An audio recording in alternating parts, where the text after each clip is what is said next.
ٹھیک ہے چشتی صاحب، یہ جو بات کر رہے ہیں کہ ظاہر سی بات ہے بھارت کو امبیرسمنٹ بھی ہوئی ہے،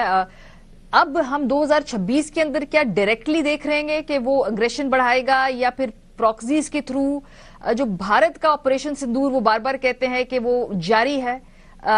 وہ کس طرح سے مینیفیسٹ ہوتا نظر آ رہا ہے؟ کیا ڈائریکٹ بھارت جو ہے فور فرنٹ پہ آئے گا؟ یہ ساری آپ کو جنرل صاحب کو، آپ کے ویورز کو السلام علیکم، بہت بہت شکریہ آپ نے انوائٹ کیا۔ یہ دیکھیے، جب بھی اس طرح کا بڑا ملک اپنے لیے کوئی اوپن کرتا ہے فرنٹ، جیسے ہندوستان نے مئی میں کیا،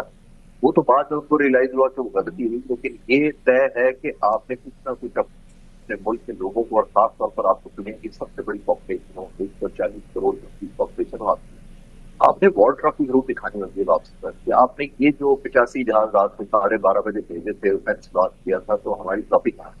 آپ 11 کھلاڑی بھیجتے ہیں ورلڈ کپ کے لیے، تو پھر بھی کون پوچھتے ہیں کہ وہ ٹرافی کہاں ہے؟ یہ جو آپ نے 85 جہاز بھیجے، پورے خطے کی سیکورٹی کو چھوڑ دیا، انسرٹنٹی بریک کر دی، اکانومی کو بریک لگا دی، اپنی بھی اور ہماری بھی، تو یہ کچھ نہ کچھ تو آپ کو حساب دینا پڑتا ہے۔ تو میرا خیال ہے کہ ہندوستان جب تک اپنی فورس کو ریوائز نہیں کرے گا، اپنی ملٹری کو ایک اور آگمنٹیشن کر کے نیکسٹ لیول پر نہیں لے جائے گا، میرا نہیں خیال کہ وہ آمنے سامنے آئے گا کنفرنٹیشن جس طرح مئی میں ہوا۔ وہ کرے گا ہی وہی کہ جیسے پراکسی کہہ لیں، اس کو کہہ لیں، یا ٹو پرونگ کہہ لیں، یا ایک ریئیکشن ڈیلیما کریٹ کیے رکھے گا پاکستان کے لیے کہ ہم کس کو فوکس کریں، کس کو لیٹ گو کریں، جس کا مطلب یہی ہے کہ وہ ایک طرف افغانستان کو شاید دے گا، ایک طرف وہ خود ہمیں یہی کہتا رہے گا کہ دور بھی ہے، کوئی پیٹرول ایکسرسائز بھی ہو رہی ہے، فلاح بھی ہو گئی ہے، وہ ہمیں اسٹریچ کرنا چاہے گا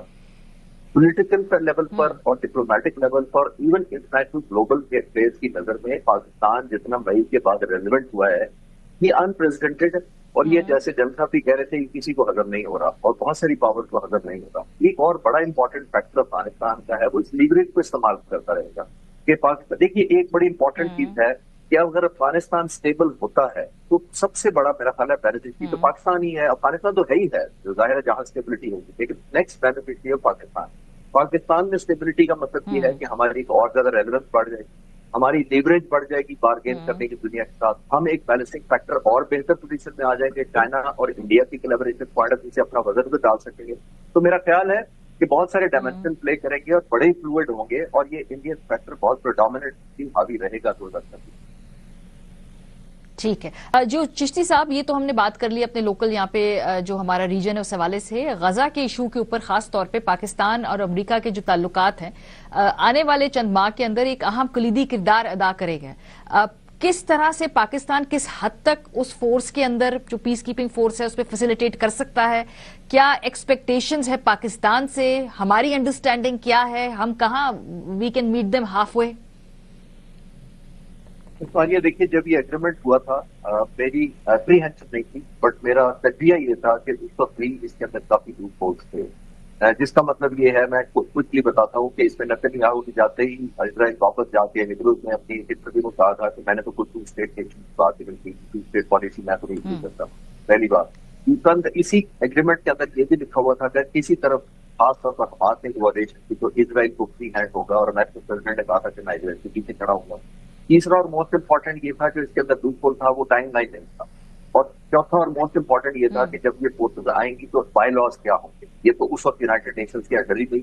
جس کا مطلب یہ پریزیڈنٹ ٹرمپ کا یہ برین چائلڈ تھا، انہیں کی انہوں نے اپنا انفلوئنس یوز کیا اور اس ایگریمنٹ کو انفلوئنس کروایا۔ جب ایک انٹرنیشنل بیکنگ نہ ہو، یونائٹڈ نیشن جیسی بھی ہے رہی صحیح جیسی بھی ہے، لیکن ایک مورل ڈسینڈنسی ہوتی ہے یونائٹڈ نیشن، وہاں پوری دنیا میں جب سولجرز یا پیس کیپر جاتے ہیں ان کے پاس ایک اسٹرینتھ ہوتی ہے، مورل، ایک ملٹری اور ایک ڈپلومیٹک، ان کے پاس ایک ایشورنس ہوتی ہے کہ وہ کون سے قوانین کے تحت ان کو انگیج کریں گے، ہائی ایور ڈیفینسو رہیں گے، سلیکٹو ڈیفینسو ہو جائیں گے، ان کا مینڈیٹ کیا ہے، یہ سب کچھ مسنگ تھا۔ کوئکلی میں آپ کو پیس ریکارڈ میں چلے جاتے ہیں، جو پی ایل او نے کیا تھا یاسر عرفات نے 92 سے 93 کے درمیان، پی ایل او اس وقت آرمڈ ایک آرگنائزیشن، اس کو انگیج کیا گیا 93-94 میں، یہ سائن کیا گیا اب ایک ایگریمنٹ ان کے ساتھ، اوسلو ایگریمنٹ، اور اس میں یہ لکھا ہوا تھا 32 سال پہلے لکھا تھا کہ this agreement will lead to 2 status,